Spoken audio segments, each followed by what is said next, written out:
dy burrat moshuar, të dy i kanë kaluar të 80-at. I pari, sa herë që e shoh më thot, kjo mund të jetë vizita e fundit që i bëj fermës time. Jam i mbaruar dhe nuk qëndroj dot në kam. Sa kaq tjetri, edhe pse i ka kaluar të 80-at dhe vuan nga mos funksionimi i veshkave, insiston që punët t'i bëj me dorën e tij. Ai shkon në xhami në këmbë, i krrusur mbi bastunin e tij dhe e refuzon shërbimin që dikush kërkon t'i ofrojë. Energjia është vetë shpirti që kemi në trupin tonë, e nëse e humbasim, përplasemi për tokë të paaftë për të bërë sadopak. Çfarë të bëj? Një urim, një vizitë e një smur, një ngushëllim, një vizitë tek një i afërt, merr pjesë në takimin e lagjës, një aktivitet në shkollë, komunikon nëpërmjet telefonit celular, posto diçka dobishme në murin tënd në Facebook apo Twitter. Një bisedë të ngrohtë me miqt, merru me sport, lexo, debato, shërbeju prindërve, miqve dhe shokëve.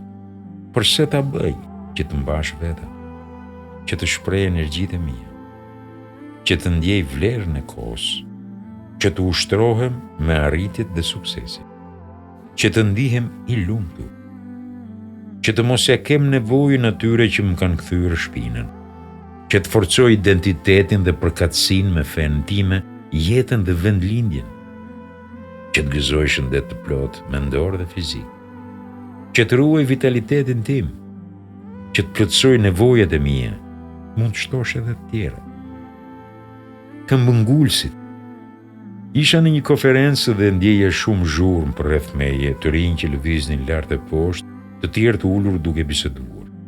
Në ambiente të tilla njeriu ndjen pozitivitetin dhe ndërveprimin. Të duket sikur je në një mision ndërtimi, për të cilin duhen ndërthurur duart.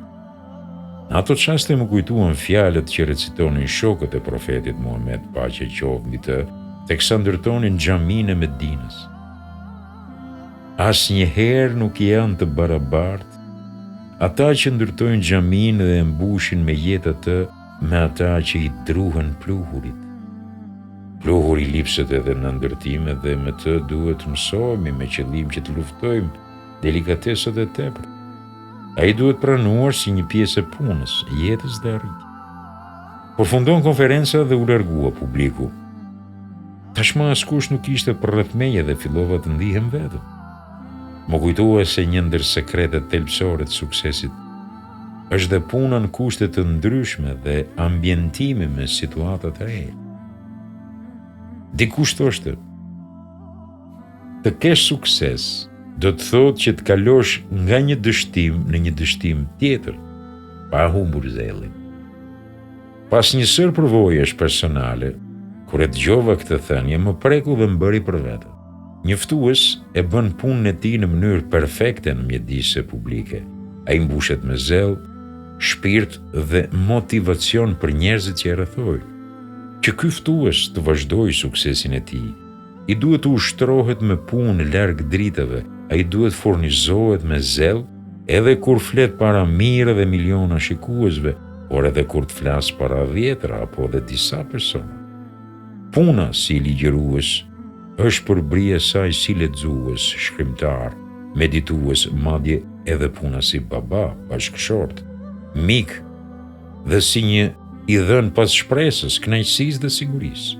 Ka njerëz që janë të zellshëm në momente krizesh, ku ishe gjithmonë në pararoj, komentojnë, shkruajnë artikuj, postojnë materiale të ndryshme, ndjekin me pasion ngjarjet, pushtohen nga ndjenja ripërtëritje e energjive, ere mbështesin dikë dhe ere kundërshtojnë, shtrojnë kërkesa dhe kritikojnë, ndoshta e kalojnë gjithë natën pa gjuhë.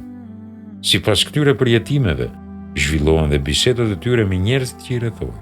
Me të kaluar disa kohë dhe me të ushuar kriza, ata fshihen mes turmave, askush nuk i dëgjon dhe nuk i shem më. Veçohen me hallet e tyre, koha boshe bën të sajën, sa vrasje madhe është.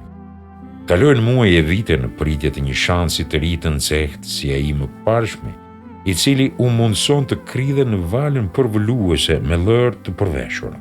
Pas disa vitesh, pyet rreth tij, por nuk e gjen askund. Ndoshta i është përveshur një punë serioze, sado e thjeshtë jetë. Ndoshta i ka përfunduar me sukses studimet, ka një profesion të mirë, i ka ecur mirë biznesi, është martuar dhe ka lindur fëmijë. Shumë mirë.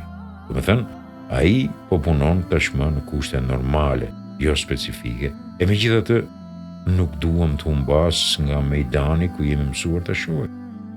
Duam të dim mbi atë emër i cili mblidh e kush e di sa fansa rreth vetes, atë që përmbushte misionin e liderit përkohshëm në kohë krizesh, por që tashmë punon në heshtje, ndërton, themelon, mendon, planifikon e tjerë. E në bazë të kësaj, reagimet e tij janë më pak euforike, më pak prezente. Tashmë e ka kuptuar se ata që kanë ndikim në jetë janë ata që rezistojnë të duruarit, ata që janë përkushtuar suksesit dhe arritjeve, jo ata që grumbullohen tek aksidentet e makinave dhe largohen pas një objektiv.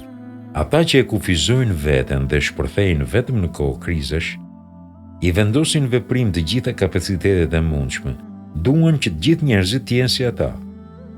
Mund të besojnë edhe se po ndërtojnë të ardhmen e brezave të reja. Atyre u duket se po përballen realisht me ngjarjet, vetëm nga fakti se ata po qiren dhe këllthasin, edhe pse nuk janë në zemrën e ngjarjeve dhe vorbullën e tyre. Problemi është se ata nuk e pyesin veten rreth rezultateve dhe pasojave pas qetësimit stuhis. Ata nuk reflektojnë rreth qëndrimeve të tyre. Një i ri i këtij kalibri se po përballet me feudalët modern. Atij mjafton ndjenja e qetësisë brendshme për atë që bëri. Ndonjëherë themi, ne kemi detyrë të punojmë, rezultatet i kanë dorë Zoti. Kjo është një shprehje që ka nevojë për shtjellim. Po, Zoti ka në dorë gjithçka dhe prej tij vjen gjithçka. Por të mos harrojmë se ai ka vendosur ligje dhe shkaqe me të cilat mbahet kjo botë. Një ndër këto ligje është dhe kush bën keq shpërblehet sipas saj. Zoti nuk e ndryshon gjendjen e një populli derisa të ndryshojnë gjendjen e tyre. Allahu me siguri që do ta prish punën e ngatërstar. Atij që i friksohet Allahut, ai do t'i gjej rrugdalje nga çdo vështirësi. Prandaj dhe kur dështojmë në arritjen e rezultateve të shpresuara, kjo do thotë se diçka nuk ka shkuar mirë, puna nuk është kryer siç duhet, ka pasur keqkuptime dhe defekte në të menduar. Arritja që ka korrur një person apo një popull në lindje apo perëndim, siç ndodhi me revolucionet, nuk ishte një surprizë dhe as një rastësi kalimtare. Ajo ishte një pjesë e mëshirës dhe urtësisë hyjnore për njerëzit. Ishte pjesë e ligjit se kushdo që bën një vepër të drejtë dhe të duhur në këtë botë, do të ketë sukses dhe do e arrijë qëllimin. Sa kaq kushdo që vepron në kundërshtim me ligjet, ndëshkohet dhe privohet, edhe nëse është një rob zahid dhe i devotshëm në sjellje dhe jetën e tij personale. Ligjet hyjnore nuk i njohin lajkat dhe nepotizmin. Ndoshta është pjesë e ligjit që disa shtresat caktuara, të jenë momental në natyrë, nuk mendojnë dhe nuk planifikojnë për të ardhmen. Ata ndërveprojnë me situatën e re krejt në mënyrë spontane, madje harojnë atë që bën dhe çfarë thanë, duke kaluar tek një tjetër. Nuk është e kërkuar që ummeti të shndrohet në një elitë gjenishe dhe të mençurish. Por as të mos mendohet se ndonjë popull dhe komb do të jenë qole e elitës të urdhë, edhe nëse ekzistojnë.